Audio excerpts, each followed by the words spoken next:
Përshëndetje, përshëndetje të nderuar miqtë e mi. Ja ku po ritakohemi me mua Tirona Lilin, pikërisht këtu në kanalin Monitor TV ditën e sotme, për të ndarë me ju analizën time rreth marrëdhënies së Brikenës edhe Mateos.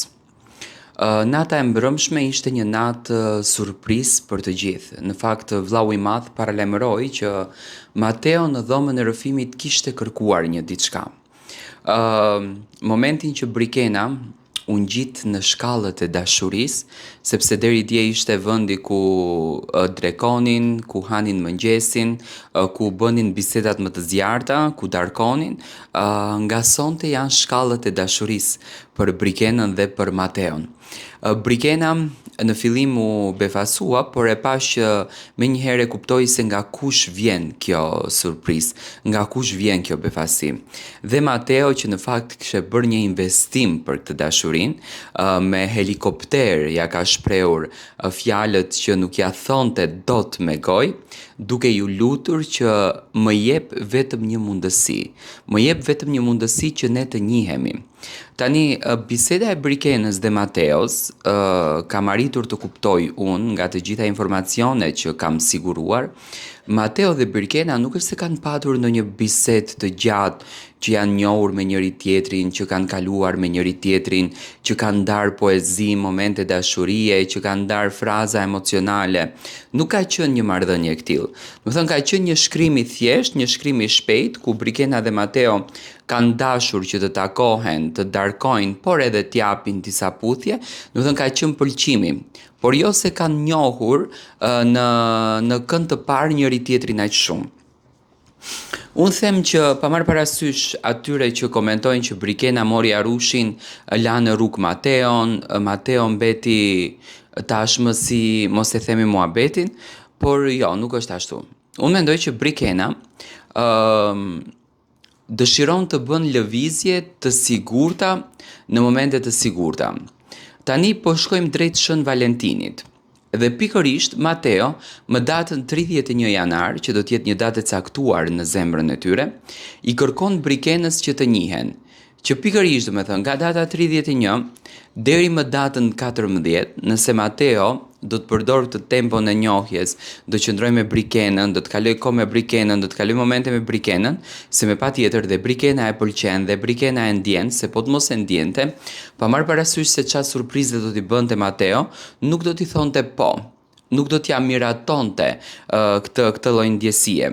Edhe nëna e Brikenës e miratoi në një farë mënyre që Mateo është një djalë jashtëzakonisht i mirë, është një djalë jashtëzakonisht i edukuar, dhe në këtë mes Brikena i çik sikur u lirua nga ajo frika dhe presioni i familjes. Unë mendoj në analizën time që Brikena dëshiron që të jetë në hapa të sigurt.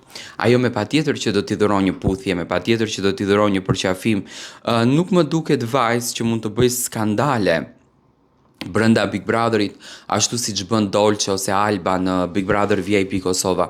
Më duket shumë vajzë e përmbajtur, më duket shumë vajzë e edukuar në këtë drejtimin. Por thjesht fakti që do të thënë ajo dëshiron që me Mateon të nisë rrugtimin e jetës së saj, të nisë rrugtimin e dashurisë së saj, të ketë një dashuri të sigurt. Do të thënë nuk dëshiron që të ketë atë epitetin që unë kam patur një dashnor dhe aty e kam mbyllur jetën. Ajo dëshiron që me Mateon kur ta nisën këtë gjën, ta finalizojnë me një dasëm, ta finalizojnë me një martesë. Ku e kuptova unë që Brikena është shumë dakord që të ketë një marrëdhënie me Mateon. Ajo në momentin që doli në verand dhe u surprizua nga Mateo, nga surpriza e bukur që ishte e përfshirë me lule dhe gjithçka, edhe pse në fakt ishte shumë e ftohtë me bubulinën dhe me vetë surprizën, mendoj që duhet të jetë pak më e ngrohtë në këtë raportin, por emocionet e bëjnë të vetën, kuptohet. Brikena nuk haroi të uron veçanërisht ditëlindjen e babait të Mateos, dhe kjo është një hap i mirë për Mateon. Do të thënë që Brikena e familjarizon gjën, e konkretizon, do të thënë si ndjesi. Tani unë pres Unë në fakt jam duke pritur nga ky çifti që të shoh momente shumë të bukura. Jam duke pritur që të shoh përqafime, të shoh dashuri, të shoh ëmbëlsi, të shoh një po të madhe më datën 14 shkurt në një altar të kuq me trëndafila të bardhë këtë herë. Do me thënë, le të themi që Brikena dhe Mateo në thelb mund të jenë çifti i cili do të realizojë dasmën në shtëpinë e Big Brotherit sepse kemi një dasëm kemi së shpejti.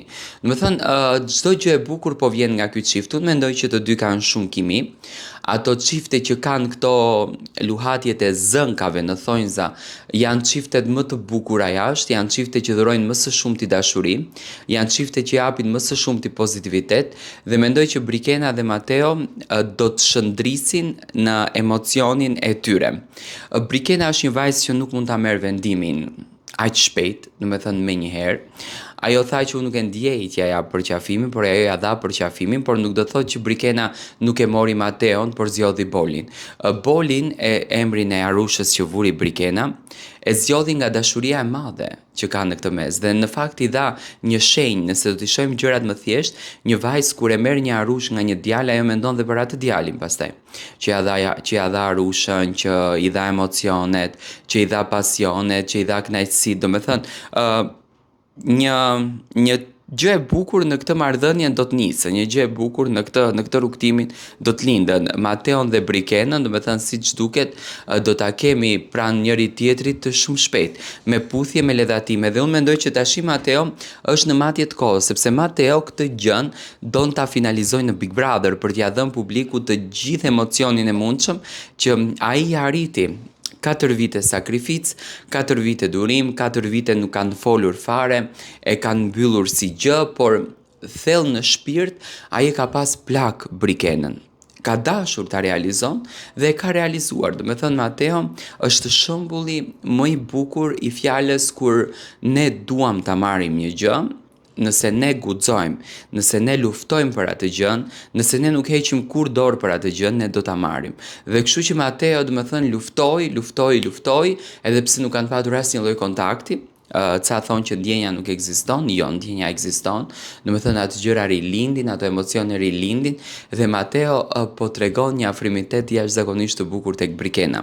Do të shohim se si do sillet Brikena, natën e mbrëmshme dha shumë kënaqësi, dha shumë pozitivitet, dha shumë emocion të mirë, na kënaqi në fakt që të gjithëve, na dhuroi që të gjithëve ndjesi të bukura. Do shohim se çfarë do të bën ajo, si do të vepron dhe se si ajo tashmë do të jetë në krahët e Mateos, por me thënë të drejtën, Shën Valentinin, ditën e të dashuruarve apo ditën simbolike, unë e shoh të veçantë tek Mateo dhe tek Brikena dhe e shoh me një ndjesi jashtëzakonisht të bukur, një ndjesi që vetëm ato të dy do ta përjetojnë. Ktu ka një dashuri të vërtetë, ma besoni këtë gjë. Gjërat e bukura duan kohë, gjërat e bukura vinë avash avash.